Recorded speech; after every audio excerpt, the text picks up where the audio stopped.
Hey everyone, welcome back.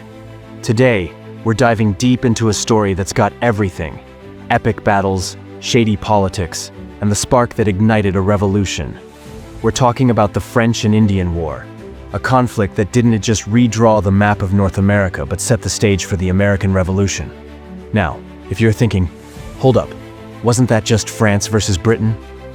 Well, kind of, but it's so much more than that. This war was a messy, sprawling showdown that pulled in native tribes, colonial settlers, and two European superpowers, all fighting over who'd control this vast continent. And by the time the dust settled, the American colonists were on a collision course with the British crown. So, how did it all happen? Let us break it down and find out how a war fought between 1754 and 1763 lit the fuse for independence. First things first. What even was the French and Indian War? The name is a bit of a head-scratcher because it wasn't fought in France or India. Nope, this was all about North America. The French part makes sense. It was led by, you guessed it, France. The Indian part comes from the Native American tribes who teamed up with the French to take on the British. See, back in the mid-1700s, Britain and France were locked in this global rivalry, and North America was one of their biggest battlegrounds. The prize? Control over a huge chunk of land, everything from the Ohio River Valley to the Great Lakes and beyond. The British colonies, those 13 little strips along the East Coast, were growing fast, and their settlers were itching to push west. Problem was, the French were already there, building forts and trading posts, and they weren't about to let the British muscle in. Now, here's where it gets juicy. This war wasn't just about two European kings flexing their muscles. It was personal for the people caught in the middle. The British colonists saw the French as a roadblock to their dreams of expansion. The native tribes, meanwhile, had their own stakes. Many sided with the French because they were better at trading and less likely to gobble up tribal lands. The British?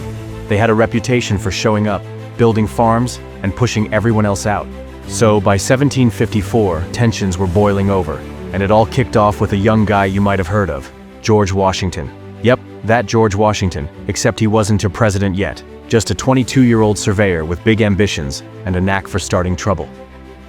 Washington was sent to the Ohio Valley to tell the French to pack up and leave. Spoiler alert, they didn't listen. Instead, things got messy fast. Washington and his men ended up in a skirmish that left a French officer dead, and suddenly, this little clash turned into the opening shot of a full-blown war. From there, it spiraled out of control. Raids, ambushes, and battles erupted across the frontier. The British called it the 7 Years' War because it dragged on globally until 1763. But here in America, we know it as the French and Indian War. And trust me, it was brutal. Thousands died, towns burned, and alliances shifted like the wind. So, who won? After years of fighting, the British came out on top. The Treaty of Paris in 1763 handed them almost all of France's North American territory, Canada, the Ohio Valley, everything east of the Mississippi. On paper, it was a slam dunk for Britain and their colonists. They'd cleared the way for expansion, kicked out their biggest rival, and turned the 13 colonies into the undisputed heavyweight of the continent. But here's the kicker. Winning the war didn't mean winning the peace. In fact, it planted the seeds for a whole new fight, one that'd tear the British Empire apart. Let's talk about why.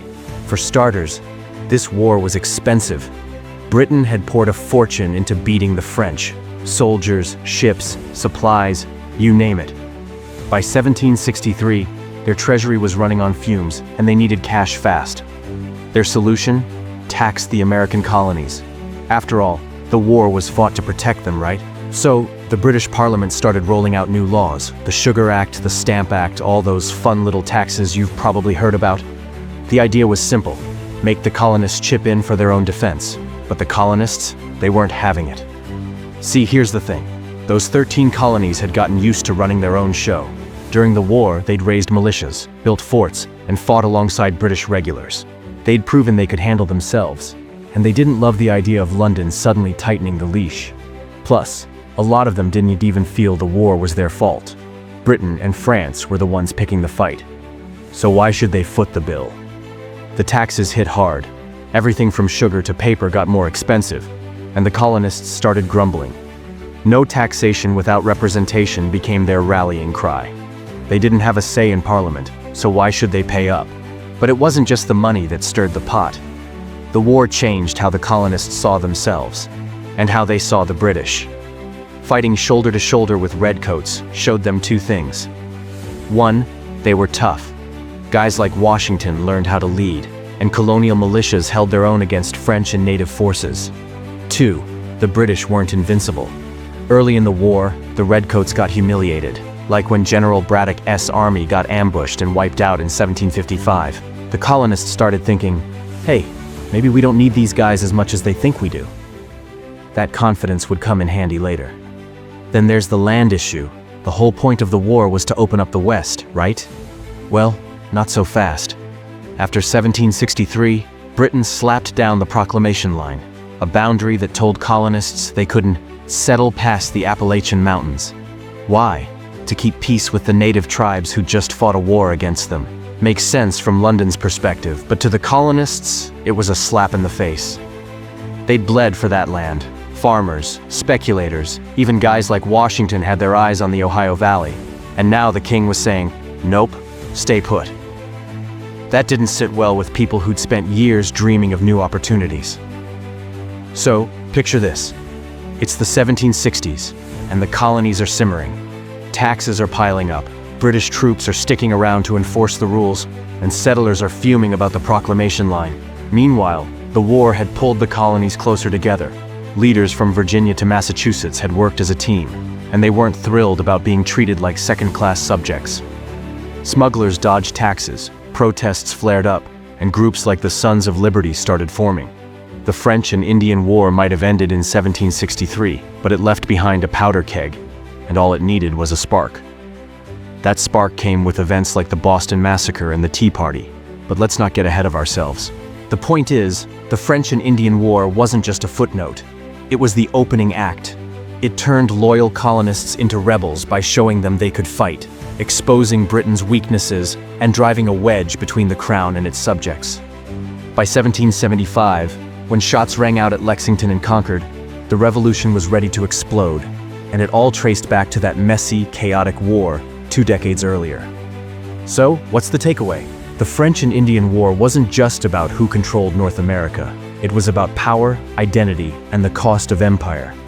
Britain won the battle, but lost the war for American loyalty. And the colonists? They found their voice, their grit, and eventually, their freedom. Pretty wild how a war with such a confusing name could change the world, huh? What do you think? Did Britain underestimate the colonies, or was revolution inevitable? Let me know down below, and if you enjoyed this deep dive, give it a thumbs up and stick around for more history unpacked. Until next time, keep exploring.